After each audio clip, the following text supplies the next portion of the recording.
Po sa lahat, bang linggo na dito po sa E. Rodriguez Corner, Apilo Cross. Apilo Cross ito. Sa Apilo Cross yan naman ay E. Rodriguez. Ito ay pupunta na ng Insa. Ito ay sako pa ng Malibay, Pasay City. No? Magandang hapon sa lahat. Mga kaibigan, atin pong tunghayan muli ang tungkol sa kuhan dito mga kaibigan. No? Sa mga awit 34:11 sa English version, NLT, New Living Translation. Children, come to me, or come to me children, and I will teach you to fear the Lord. So ini-emphasize doon yung fear the Lord. So ang takot sa Panginoon mga kaibigan ay napakahalaga po sa bawat isa sa atin.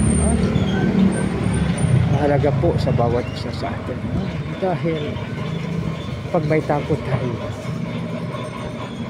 naiiwasan natin makagawa ng mali.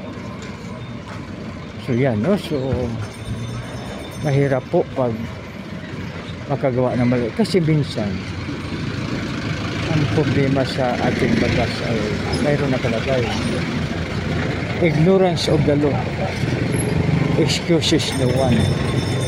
So kaya dapat hindi lang takot ang nandyan sa atin, kundi mayroon din po tayong tinatawag na wisdom, no? So tulad nito, no? Ang pagharang ng floating device ay wisdom yan, para yung mga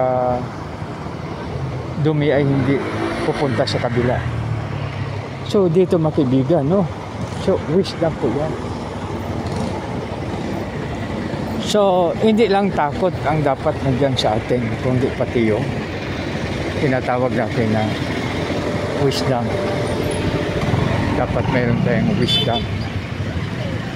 So pag tayo may takot sa ating payan, tapos mayroon tayong wisdom, napakaganda, no?